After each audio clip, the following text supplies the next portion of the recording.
Ma'am, salamat sa serbisyo mo. Yan. Yan mga tol, binasa ko na. Salamat sa mga nanonood kasi meron na akong bagong job.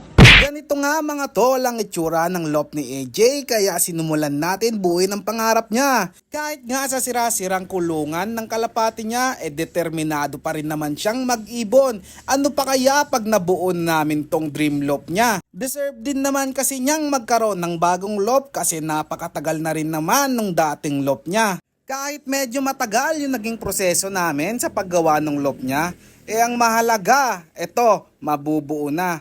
Tara, tupadin na natin yung pangarap ng batang ito. Kaya samahan nyo kami hanggang dulo dito sa final day ng paggawa ng mini dream lop ni AJ.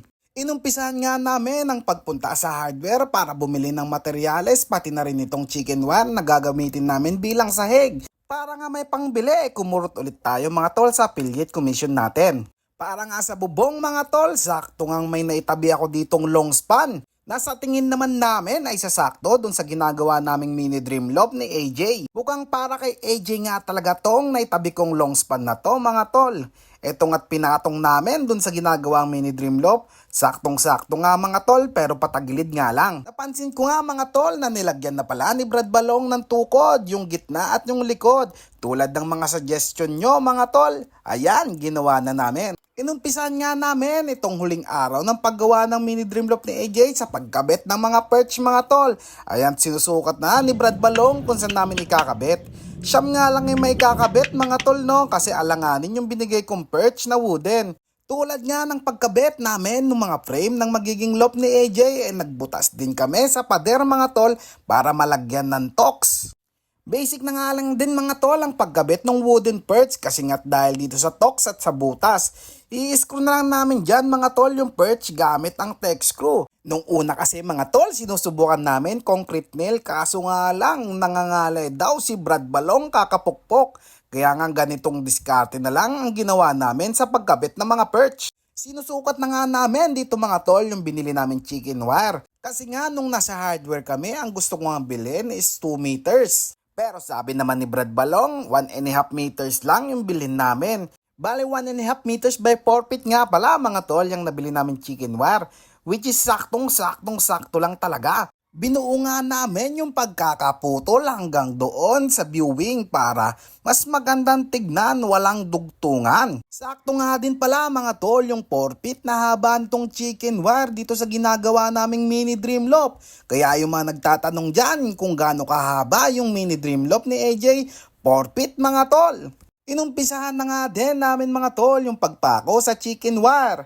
Humingi nga kami ng mga rentasong kahoy na maninipis para siyang magsisilbing pang-ipit sa chicken wire. Mas maganda nga daw kasing ipit mga tol para mahahapit namin yung chicken wire. Hindi siya magiging lundo sa ibang parte nitong magiging dream lop. Buti na nga lang din mga tol no, may pinagkukuhanan kami ng kahoy na mga retaso. Kahit maninipis, pwede na yan mga tol, matibay naman siguro yan. Marami nga din mga tol ang nagsasuggest na steel matting daw yung gawin naming flooring. Maganda nga din naman talaga na steel matting yung maging flooring niya mga tol.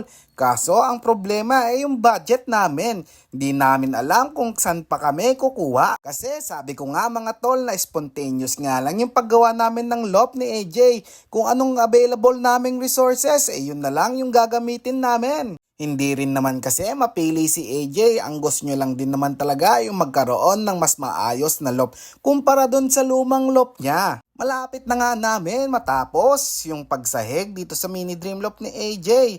Naiipit na namin lahat ng mga chicken wire. Kaya inumpisan na rin namin ni Brad Balong ang pagsukat dito sa magiging dingding ng mini dream lop ni AJ. Eto ngang plywood na to mga tol, dinonate lang sa amin. Maraming salamat dun sa nagbigay sa amin. Hindi man siya bago pero may diskarte kami ni Brad Balong kung paano namin gagamitin yan na mas matibay.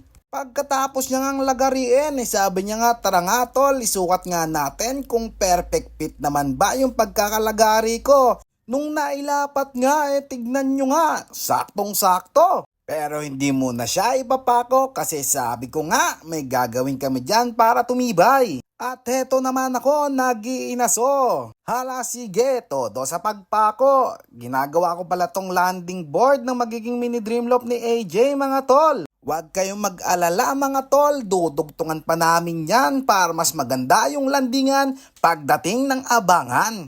At kung nakaabot ka nga tol sa part ng video na to at nagustuhan mo tong ginagawa naming pagtupad sa pangarap ng batang si AJ, baka pwede naman paki-follow kami mga tol. Dahil sa simpleng pag-click mo ng follow, that means the world to us na mga tol. Wow, English yun ah. At sa mga followers ng Kain Pepper Love, baka pwedeng pa-like and share. Eto na nga mga tol yung sinasabi kong pagpapatibay ng plywood na gagamitin namin. Kasi nga mga tol, kung mapapansin nyo yung plywood hindi naman bago at gamit na. Lalo't nabasa pa siya kaya medyo humina. Sa ganitong paraan nga mga tol, kahit maulanan siya, hindi agad-agad masisira. Binalutan nga pala namin ng tarpaulin mga tol na magsisilbing waterproofing ng plywood. Menos na nga rin to mga tol sa pagpintura kasi maganda na ngang tignan. Para pala maipix at may kabit yung tarpaulin sa plywood na gagamitin namin mga tol, gagamit tayo dito mga tol ng tacker. Ayan nga, in-overtime na nga namin ni Brad Balong yung paggawa ng mini Dreamloft para matapos na. Ganito nga yung naging itsura niya mga tol after namin balutan ng tarpaulin. O di ba mga tol, hindi na mukhang kawawa yung plywood na gagamitin namin. Aba, si Brad Balong nanigurado pa, tinakir pa yung mga hindi pa nakakabit. Ganito nga yung naging itsura niya mga tol nung nailapat na namin. Sabi nga ni Brad Balong, sa taas muna natin pakuan tol para may space pa tayo mamaya pag naglagay tayo ng screen sa baba. Kung ano nga ginawa namin sa kabilang dingding, yun din ang gagawin namin dun sa isa. Buti na lang nga mga tol, maraming stock si Brad Balong nitong mga tarpaulin. Kaya ayan nga mga tol, todo tacker na naman si Brad Balong ng tarpaulin dito sa plywood. Pero mga tol, kung may budget nga talaga sana, mas mainam nga sigurong gamitin yung pinolik board mga tol bilang dingding nitong magiging mini Dreamloft ni AJ. Kaso yun nga, wala talaga. Kaya it is what it is. Kung anong meron, may tinatawag namang tiis ganda. Habang kinakabit nga ni Brad Balong yung dingding, gusto ko lang pasalamatan lahat ng viewers namin. Pati na rin sa mga nag-comment, positive man o negative. Salamat nga sa pagsubaybay nitong series namin ng paggawa ng mini Dreamloft ni AJ Loft mga tol. O siya, balik tayo mga tol. Nilagyan na nga namin ng takip yung pinto na magiging Dreamloft ni AJ. Nilagyan din namin ng tarpaulin.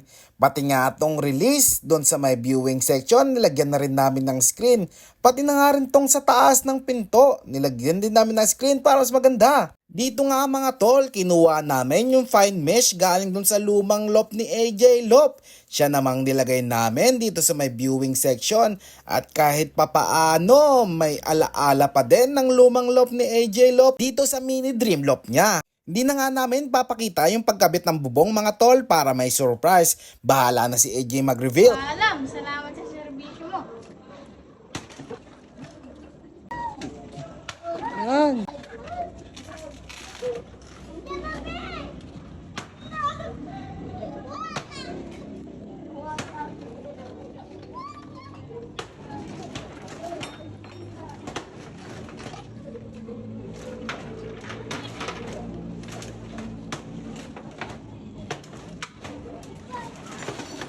Yan mga tol, binasa ko na. Salamat sa mga nanonood kasi meron na akong bagong loft. Saan yung bagong loft mo? Ito to. Wow! Ayan yung bagong loft ni AJ Loft. Ang masabi mo boy sa bagong loft mo? Salamat sa mga viewers, mga tol. Salamat din sa ito, Kain Pepper Loft. Salamat din sa iyo, Kuya Balong. Let's go! And mga tol yung bagong loft ni AJ Loft oh. Ayan oh. Andito rin si Kaiser Loft. Let's go! From this to this. Maraming salamat sa mga nanood sa amin sa series na to.